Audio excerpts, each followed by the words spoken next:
G'day, Ben Cousins here. Peace, everybody. I'm Carmelo Anthony. You're listening to Ball Magnets. And you're listening to the Ball Magnet Podcast. He's a superstar. He is an absolute superstar. Tom Mitchell. Cripps at the back. Cripps is too good. Yes! Oh, how good was that?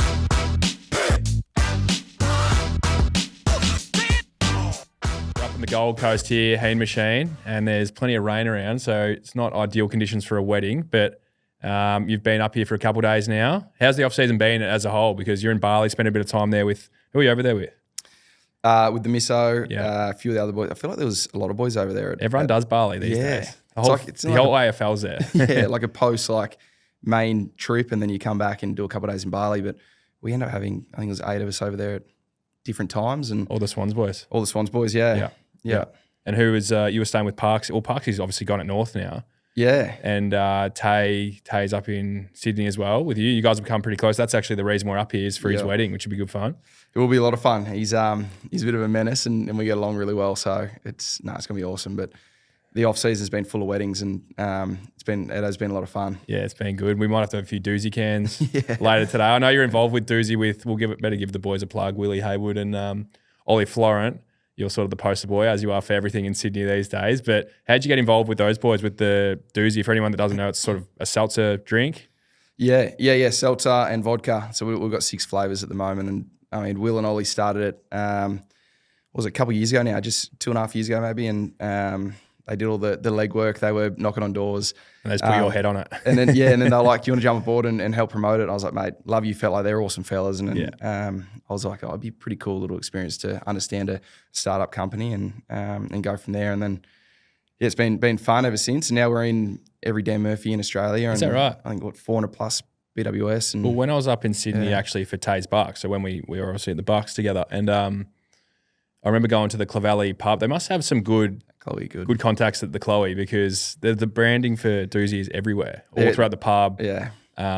Your head was probably plastered on some walls somewhere, but that's probably one of your most prominent pubs. But do they do it on tap there, doozy? Or no, we're not on tap at the moment. That's what we're trying to get. We'll get some kegs soon, Yeah. And go on tap in a few places. But there's been a few around Sydney that have really gotten behind us. But Chloe are the biggest one. Like they pretty much every event we have with doozy will be at Chloe, and they've been our biggest supporters from the get go. So show them a bit of love. Yeah, epic good venue too. So if you're it's a in great Sydney, spot. I reckon that's probably my favourite pub. Like there's ones that probably have a bit more of a, depends what vibe you're after, but if you're after a quiet beer and a low key feed with a small group of mates, I reckon it's one of the best pubs in the country. Really, right near Clovelly Beach there. Yeah, epic. Yeah. And it's good for, like you said, Arvo sessions and whatnot. Outside in the courtyard. We had a few of them back in our day.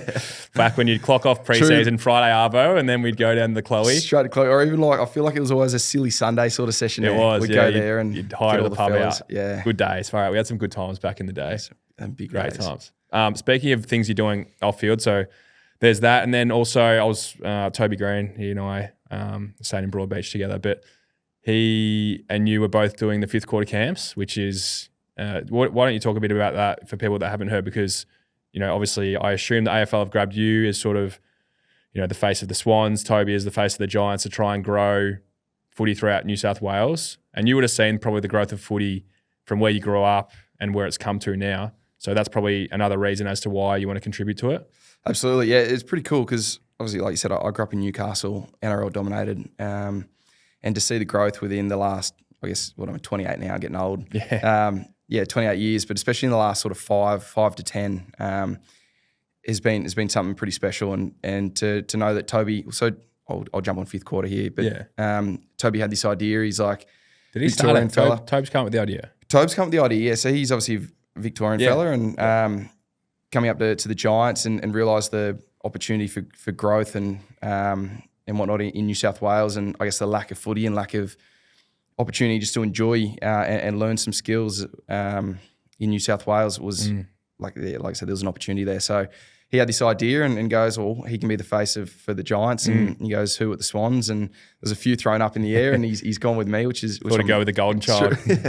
I'm thankful for, and from there we kind of jumped on with Jay and Will and Eliza, and AFL New South Wales got right behind us. AFL have gotten behind us, and from there we were able to hold camps in So the school holidays, so 200 kids per day for sort of four hours a day, and it's kind of like a bit of childcare, really. Yeah. They come in and they get to, I guess, have access to.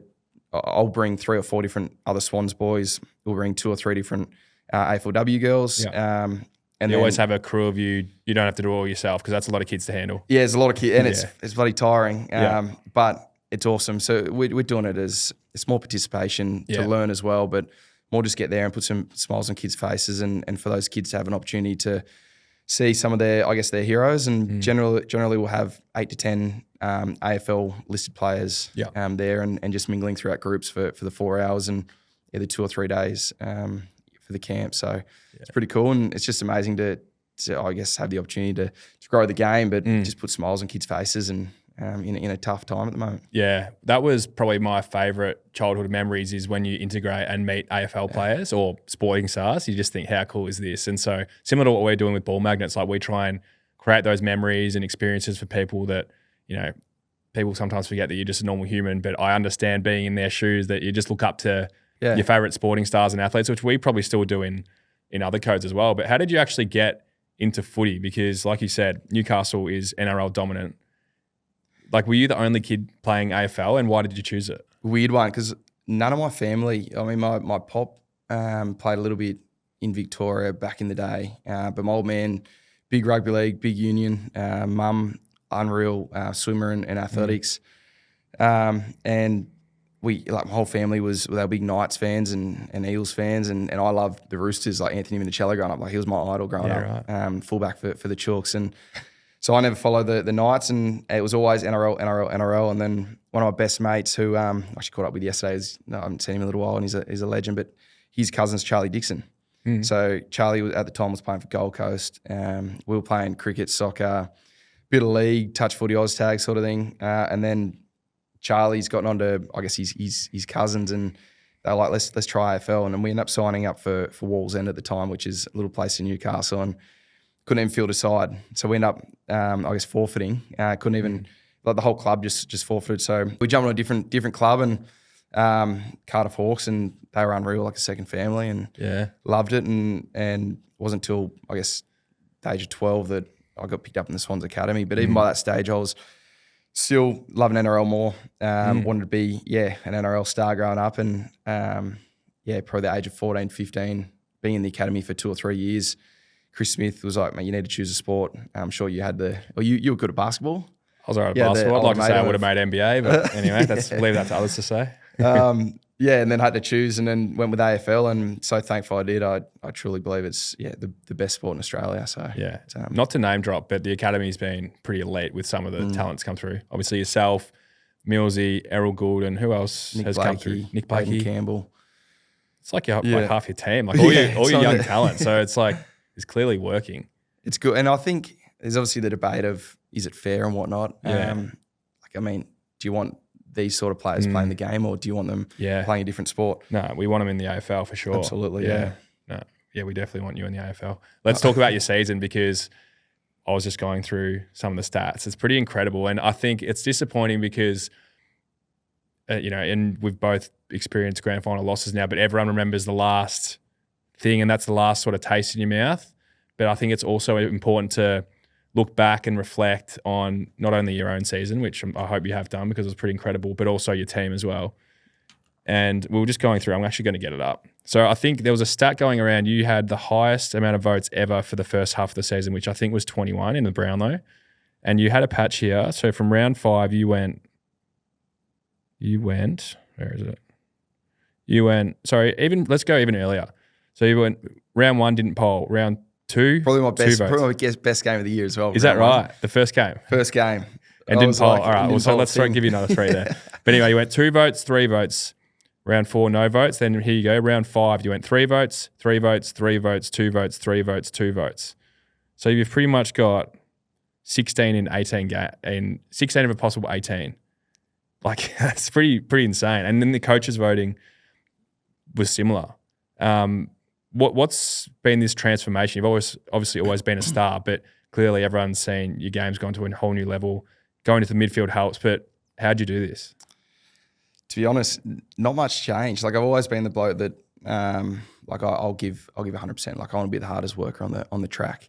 Every time we're out there to train, like I'll have a crack. And it's a bit like your mentality when you're out there, you go hard and it's you want to get the most out of yourself, and then you can kind of switch off and work hard, play hard, sort of thing. Is sort of my mentality, and that kind of goes with everything. I feel like I've got a good balance, on field, off field, sort of stuff, and nothing necessarily changed too much other than the fact that I feel like a horse put me into a position that probably suits me better and something that I grew up playing, and he sort of gave me the license to go, mate, jump in the midfield and take control of the midfield. Seeing that Millsy's out, especially the first half of the season. Parksy was out as well for a fair chunk of the first half of the season, and it was like, mate, take control and do your thing. And from there, it was, I guess I had the mentality of, it was everything I did was like I worked my ass off, but was like team first. I had a real team first mentality, and it was nice because Horse would keep pumping me up for that sort of thing in the first half of the season, especially was just I'm having these consistent games based off the fact that I'm working for the team and playing the team game, and that I guess that allowed me just to play off instinct and go from there. And the position itself suits me nicely. It's one that if I got tagged, and there's multiple times where I'd get tagged, and having that forward craft in the first 9 years of my career, I could sneak forward and take a midfielder, one out in the cage, and hopefully get the opportunity to do some damage down there. So that was where Horse kind of gave me the license to do my thing, and it worked nicely this year. And I mean, it's nice that you got Chad and Errol that are unbelievable players too, and can do the same thing. And so it kind of takes a bit of pressure off you as well. So that was kind of the difference. Yeah, it's a crazy transformation because even obviously I reckon we played 2 years together, 15, 16. Yep. And your point of difference is your aerial power. Like you can jump and mark like no one else your size in the game. Maybe Toby, actually, he probably can't jump as high as you. But, that's probably why you probably just have always had natural midfield traits. But because you've got this extra superpower, if you like, that's why it's pretty unique. You would play like as a full forward and, have the whole 50 to yourself. And because you were probably the only player in the game, I think, that could actually do that. But you've also got the ability to do this midfield role as a dominant mid as well as anyone, which I think it just came to opportunity, like you mentioned, like through circumstances, Millsy going down, maybe we would never have known really. So, because I'm just looking at your goal tallies as well. Like you've averaged easily over a goal a game your whole career. You've played your 200th in the prelim this year, which we're going to touch on because I reckon you said the round one was your best game. I reckon that was your best game. But the prelim or the Giants game? The Giants one. The Giants? Sorry. Yeah, you're right. They were Giants game. That was probably That was pretty. I was overseas in it was like Berlin, I think, watching like on some random AFL channel, and you were just tearing it up. You kicked that goal running through the 50. I think that was your third. No, it was. It was a lot because it was one to put us equal. Yeah, and then it was you can touch on it now. It was unbelievable. It was the best feeling I've. Yeah, talk to us about that because you guys came from behind in that first final against the Giants. By how far were you down by? We're down long. I got a feeling we're down by nearly. Was it nearly 40 or was it 30? Maybe it was like 6 goals, I reckon. So maybe 35, 40. And there was some spice in that game. There was, it was plenty of heat in it because the Giants, we'd had over the Giants all year, and then they've come out firing, and our first quarters just haven't been our thing all year. Yeah. But they kind of it flowed on until half time, and even the start of the third quarter was like. They threw another few punches at us, and we're like, "Gee, we're under the pump here." And I guess that's where my mentality kind of changed a little bit. And I got it. There's a bit of heat in it early, and then my mentality was just like, I've got to fucking crack in here and try and change something. And that's when I ended up taking the hanger too. Oh, that was in the same game. That was in the same game. So you can't win Mark of the Year in a final. Did that count? No, it doesn't. Whether you would have won it, you probably would have won it. But Bobby and Jamie's marks were both pretty cool. But that should count. It's essentially in the same season. Like, how does it not count? I'm a bit. It's a funny one. I kind of think it's a bit unfair. As like half the teams aren't playing, or more than half the teams aren't playing. They don't get the opportunity to do it. But I guess it is. Well, they've got 24 rounds to try and do it before that. So I think if it's in the season, it should be in it. And the fact that it's a final probably enhances it really. Well, the good thing is Footy Classified looked after us with the Did they? Performance of the Year. Little shout out there, but shout out to them. Yeah, because I need to get that sorted in case I take Mark of the Year in a final next year. Yeah, I'll get you out there. I'm working on my jump at the moment, so I just need to have that sorted. I'll just lay on the ground. You can sit on Yeah, me. can you do that? Just Give me a bunny hop. And then, obviously, so that was probably your best game that you played for the 3 goals, 30 touches in a final, come from behind win. You guys have your momentum back because you touched on when we were chatting on the way here in the car, but obviously the start of the season for the Swans, you guys were on fire, like unbeatable. And then you sort of said you may have hit your straps a bit too early, you think, and you had a bit of a rut in the back half, had a few losses. And then it almost seemed like you got your momentum back, beating the Giants. And then who was the prelim against? Port. And we had a real good had a good win at too. home. Yeah. At home And that as was well. that was your 200th game. That was my 200th. Yeah. That's pretty cool to have a win in your 200th. You must have been sort of feeling full of confidence, feeling great. Well, every single milestone of mine we've lost. So I was like, I've gone to the prelim going with arguably the best side in the comp here, and I didn't really think about it, but I've lost every single milestone. So I'm like, this isn't great. Plus, it was Dane Rampy's 250th as well, and I reckon I played, probably high, like 180 games with him. So that was pretty special. I spent a lot of time with him, and to do it with him, and then to obviously. The time of the year we did it to get into the granny was a special period, and for a club as well that I absolutely love, and they've done so much for me, and it was nice. Yeah, and if we move towards the next week now, obviously heading into the grand final, how were the emotions going into the game? Because we were a part of the 2016 team that lost, and then obviously the Geelong grand final, but. How was the emotion going into the game? We all understand and know the result, but going into the game, you guys felt confident, you felt prepared. Yeah, it was a game where I think we obviously addressed 2022 after obviously an absolute slaughter fest in 22 granny. We obviously dealt with that and going, you know what, we're a completely different side. We've mentally, physically, we've changed, we've matured. And let's put that behind us. There's nothing there that's in the back of anyone's mind. So went into the game full of confidence, knowing that we've played amazing footy leading into it. Brizzy, being obviously a mature, conditioned team, played in the granny last year. So we've really got ourselves up and about for it. And it was, leading into it, there's obviously a bit of hype around the whole week as being one of the best weeks in the year and where you want to be. So it was pretty special. You do the parade's always awesome, isn't it? It's awesome, it's so cool. It's so cool, and it's something I guess it took me a few weeks maybe because of the loss to really reflect on how special that week is. But going into the game, everyone was confident, everyone was looking great, and I had a stressy in my legs, so I was going in off the back of no training, no nothing, and I couldn't walk for the whole week. So just on that, it's always such a tough one because as players you have to you just show up, you put on a front, but there's always a story out there that's untold, and it's not making excuses. Sometimes the reality of a situation. Sometimes you have to just find a way to, push through things that no one, and you don't want to make a big deal of it because, like you said, there's bigger things at hand. But in the back of your mind, it's always something like I've played with injuries in big games, and you're like, hopefully this doesn't hamper me. Like going into the grand final the year before, same thing. I was getting really bad back spasms and things, and you don't want to say anything as as an excuse, but it's a legitimate thing. Like guys are carrying some serious injuries. Well, we had it's a funny one because obviously caught a bit of slack for having injury, not performing on the day and whatnot, and we end up.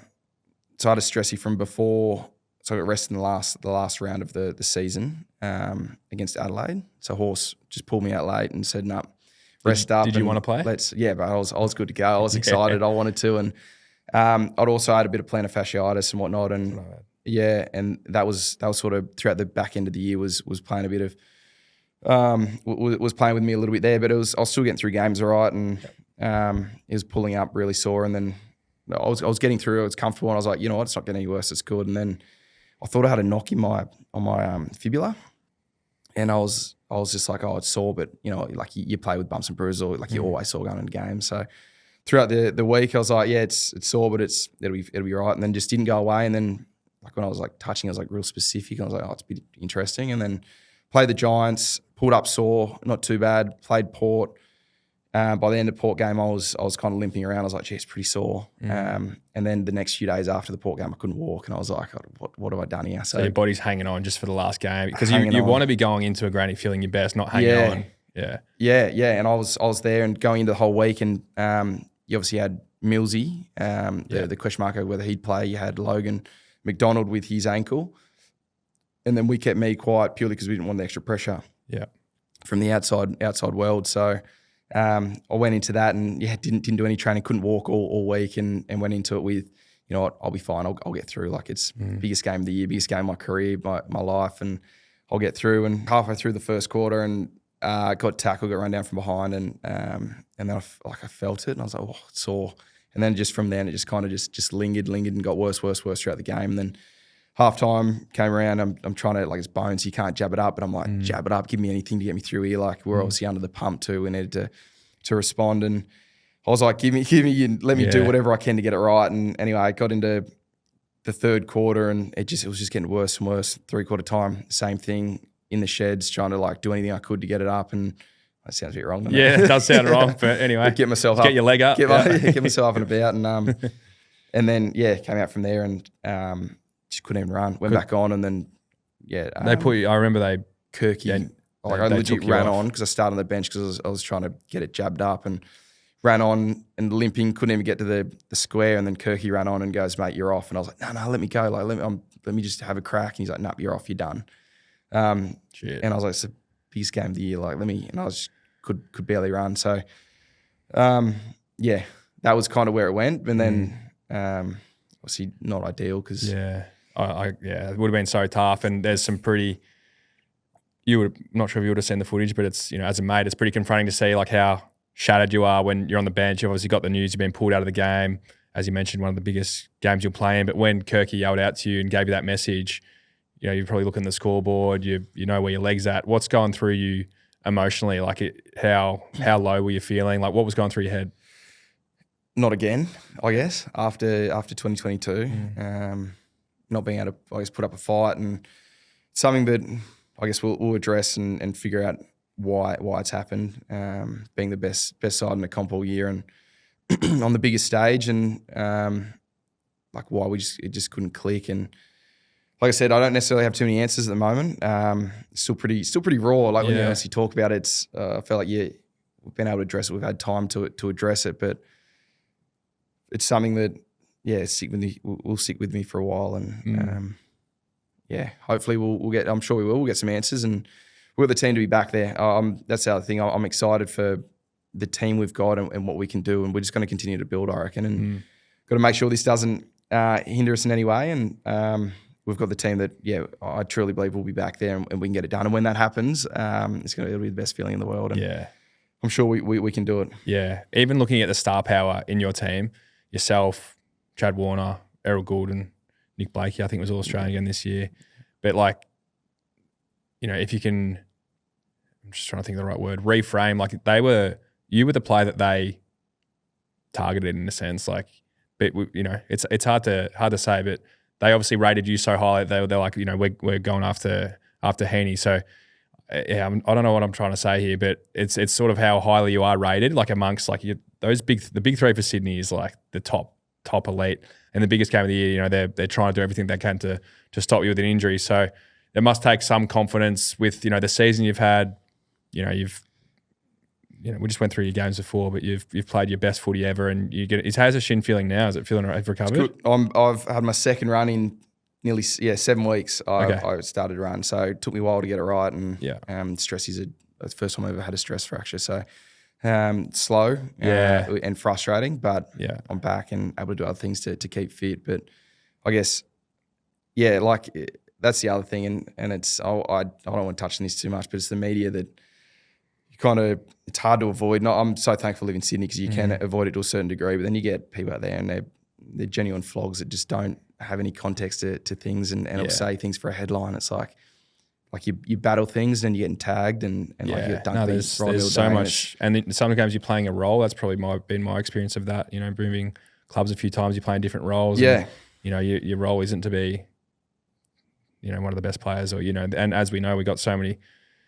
You'd have so many teammates who play roles who, you know, they're probably going out getting 10 touches a game, and they're doing things, but the team understands what they're doing, and 100%. They get more respect for it. So I think my biggest learning in being around footy is you got to keep your close circles close, and it's just natural, isn't it? Like you do hear the narrative on the outside, and we do say, oh, you know, we don't listen to the noise on the outside, but you're human. You hear it, but sometimes you just can't avoid it. You can't avoid it, but the challenge is to stay with, you know, your family, your teammates, your crew that know the, you know, full situation and what's actually going on. And absolutely, it's easier said than done. I've had serious troubles with that over the years, you know, with form or injury or whatever it may be. And that's the thing. I think that's part of the reason why we've had such a great year, and it's been the most enjoyable year. With like even the back end, even the obviously the finish we had, it's still the most enjoyable year I've had in my 10 years. And I think a part of that, you obviously did a bit last year, I think, with Emma Murray. Yeah, no, I've chatted to her a few times, and she's big up at the Swans. Like I was just so interested in chatting to yourself and Tay Adams and a few of the guys that rate her stuff really highly. Obviously, she was at Richmond working with Dustin Martin when they had all their success. I was just interested to see what she would talk about. So I've had a few conversations with her. She's awesome. She's been amazing for like a lot of the boys, and like you get in your own head, and everyone does. Like whether you're someone that's so consistent, I'm sure you still have moments where you get in your own head. And she's been awesome for that, because a lot of boys will go, they'll put their performance, they'll put it on their self-worth. So like their self-worth is dependent on how they play in the weekend. Can't live like that, can you? I lived like that, I reckon, for 5-10 years. And it attacks you mentally, and attacks you outside of footy too, and then you can't really escape it. And I've been lucky. I've always been someone that has had a really good balance outside of footy, and like everyone rides waves, but I've never been someone to be caught up on that too much. And in the end, it's a tough one to say, but it is just a game, and it's something that you can't put you can't put your self-worth on, but you can ride it pretty hard, because you dedicate everything to it, so much to it, and it's a selfish thing we do. So a lot of like my partner's unbelievable, my family unbelievable, and they know it's a fairly selfish thing, but they're so supportive. And like you said, that's that inner group that I couldn't care what anyone else says, and as long as they're strong and they're supportive of me, then I'm a happy man. So yeah, it takes a while to learn that though, doesn't it? Like my experience of that has been taking me so long to figure that out, because it is such a high stress and pressure environment. And we're not saying that, like when you say it's just a game, it doesn't mean you don't care. Like we care more than anyone. We're competitive. You're one of the best players in the comp. You care more than anyone. It's just you need to have that lens to look from and through, because if you get too consumed by it, you know, you live a unhappy life when you're riding the roller coaster. Because like you said, even though the Swans this year, probably the best team all year, I think you would have been like 10-0. You said it was the most enjoyable year, but then there's these challenges of, you know, the rut in the season, obviously the way the season finished. You need that support network on the outside to get through.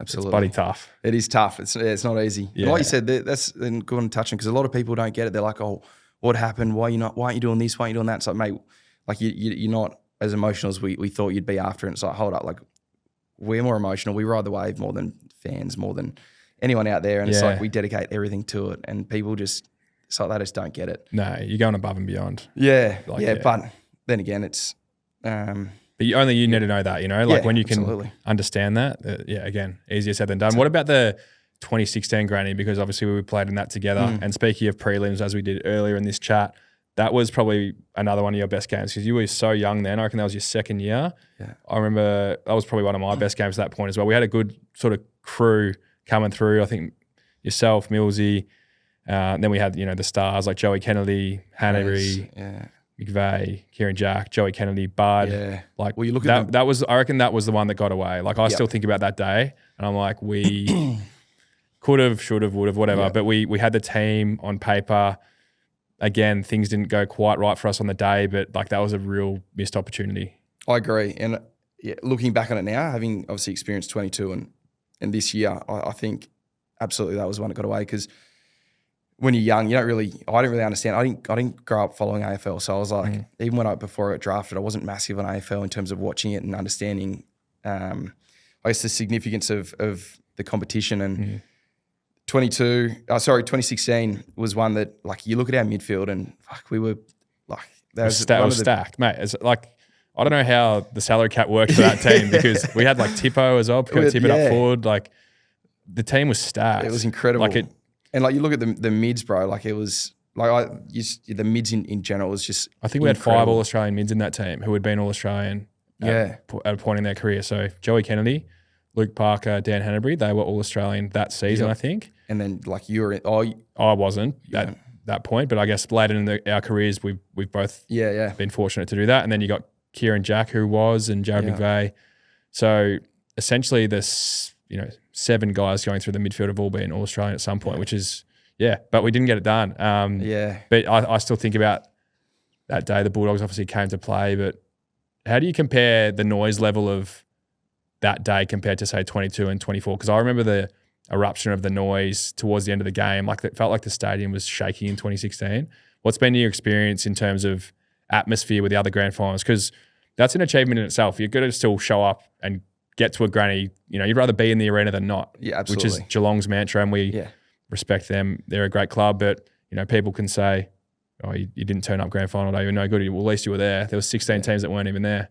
So it's how you frame it. But what's been your experience with the atmosphere of each game? Is there any moments that stick out, whether they be good or bad in any game? Yeah, completely different. Obviously, 2016 was fairly close. We're kind of always in the game, and then obviously the big moments late with Boyd kicking the goal and whatnot. But 22 was over pretty early, so atmosphere wasn't necessarily what you'd expect from a grand final. But there was some big moments still. Like when Selwood kicked his goal was pretty special and negative for us, but it was for the game. It was pretty amazing in his last game. And then you got obviously 24. It was I think early days. First quarter, it was pretty loud. It was good. It was we were showing up, and then the first quarter was pretty equal, wasn't it? Like it was pretty. Both teams going at it. Yeah. I think we kicked the first couple, and it was like, all right, we've come to play, which is the other thing. It was like, gee, would we have been better if we started slow and worked into it? But completely different atmospheres, and it's still a bit of a blur. Like they go so quickly. I don't know whether you think. Yeah. Do you reckon grand finals just seem to go extremely quickly? I don't know whether that is because. No, I reckon that's real. I played in 2, but it's click your fingers and before it's true. And I would say more so than a regular game, because your stress is heightened or whatever it is, but it's so frantic. And the build-up is a bit stressful, although it's enjoyable. But it's you're a bit on edge for sure. Yeah. What about outside of footy? You mentioned before you've got so many other interests which keep you level-headed, and it's probably a strength as to why your footy's so good because you are so well balanced. You just went on a fishing trip. You catch some massive fish. I love that's a hobby of mine. That's something that I grew up with. My old man was a big fisher. We'd always go and sort of catch our own food and bring it home and stock up the freezer and fridge and eat it. And you still do that? Where that's hunting and fishing all the time. Really? Whenever I can. In season it's obviously tough. Yeah. Fishing a bit easier, but hunting slightly different. Like old man's from up Tamworth way. Yeah. So we're fam up there with big properties, and we'll go up there sort of more so over Chrissy in my off season, and generally we'll go up and I don't know whether you put this in, but this is what we do. We go up and shoot some deer, and that's how we kind of stock up our freezer. And that's legal, obviously. Yeah, absolutely. Yeah, you can do that. Yeah. Tim Embry, a mate of mine who's just come to the Pies, he's massive on that. He goes out in the country in Victoria and hunts all the time. Well, it's where it's come from. They've lived an amazing life, and this is for everyone else, but they've lived a great life. They're healthy, and you go out there. You're not killing more than you need to. You go out there to hunt what you want to take, and that's we love doing that. The same with fishing. I'd love to eventually get into a bit of study with fishing and do a bit of conservation just to understand it, and I can do some study while fishing as well. Study of the fish and the ecosystem. But so I'll start up a bit of marine biology as a bit of study. Is that what you're going to do? I'd like to. I started it, but I got a few things going at the moment with obviously fifth quarter, doozy, and then I'm developing a house as well at the moment in Sydney, and that's a bit of a hobby too. I've done building construction, and all my family are builders back home, and cool. That kind of keeps me balanced. But fishing, surfing, big surfer. Even remember early days, I reckon you took us out spearfishing one day. Like any water activity, you would take us out. You'd get the wetsuits out. Yeah, we'd all have those big goggles, and we'd go out and do that. But anything, I did recently do one in South Australia with South Australia Tourism and down in Port Lincoln. It was anything, just adrenaline, anything out in the water or just anything wildlife I love. Yeah. And that is an escape for me, and I love it.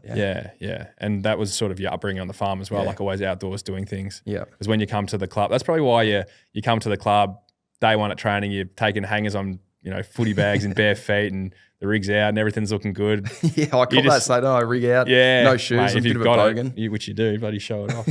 But that's right. Everyone used to call you the golden child, probably because you had the gold hair as well. But who's this prodigy from Newcastle who's coming down, jumping on everyone's head?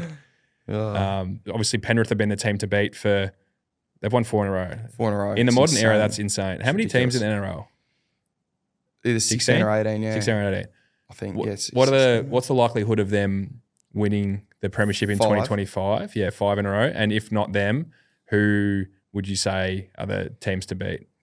It's good because I swear NRL is different to AFL in terms of how many people move throughout the end of the year. Like there's so many people they just take off and go to a different team. Like and they flag it as well. Yeah, they say, I'm going to play. mid-year. I'm going to play for the Swans next year. Yeah. That's what they say. It's incredible. I don't mind it. If you can do it, then absolutely. I feel like it'd be a bit strange because you obviously build such a big connection. Then just to tell them that you're going, at the end of the year is strange. But I don't know. I'd have to go and sit down and study the teams. I had a look the other day and just with the amount of good players moving. I think there's certain teams that'll jump up towards the top.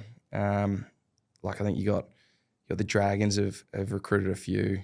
You got the Eels, they'll be all right. And then I think Storm. But then you look at the culture of like you got Geelong's culture, you got the Bloods culture, like always teams that are generally up the top. You got Storm and Penrith. Like they'll be there again next year. They're always there somehow. Storm's culture must be just unbelievable. It's one that I don't know whether you've done anything with them. No, well, their facility's just over the road from us, so I think it's been spoken about actually Did because Slater do stuff with Collingwood at one point? he's been with a few AFL clubs, Billy Slater. Yeah. I remember when I was at Hawthorn with Clarko, Craig Bellamy came in and did a few sessions with us, and he was very big on, he's like, boys, do whatever you got to do with your training things, but just rock up and, play as hard as you can on the weekend. I know that sounds so simple, but there's much more science to it than that. But he was just massive on, the leaders and the best players, trying to do that as much as he could. Yeah. Lead by example, I guess, is the easiest way to put that. But if you could give a short summation of that, Premier in the NRL for 2025 and Dally M, who are you going with? I'll go Storm to respond after the GF. And I'll go Harry Grant. Okay. For Storm as well. Okay. Obviously win a few games, and Yeah. I think he polled pretty good this year. Yeah. Who won it this year? Oh no, it was Jerome Hughes. Oh, yeah. Yeah. Oh fuck yeah! Well, he's going to take a few off Harry Grant. Yeah. No, I like that- it. Stick to your guns. No, Go well, the Storm double. Storm, yeah, Yeah. I like it. Mate, Heen, so good to chat. Looking forward to catching up for a few doozies at the wedding, the Savo as well. But thanks so much for jumping on and go again this year. What's if you could just leave us with one sort of last thing, what's your goal for this year? Obviously, to contend again with the team, but for your own personal game, how do you get better? Like, what are you focusing on? Oh, you just look for consistency, and that's what I'm going to. I mean, obviously, my first steps get my leg right, and then get going. I should be good to go, full training by the start of next year, and from there, I think, I'll take a bit of a leadership role with those younger fellas that are unbelievable players like Chad and Errol, young still Blake, as well.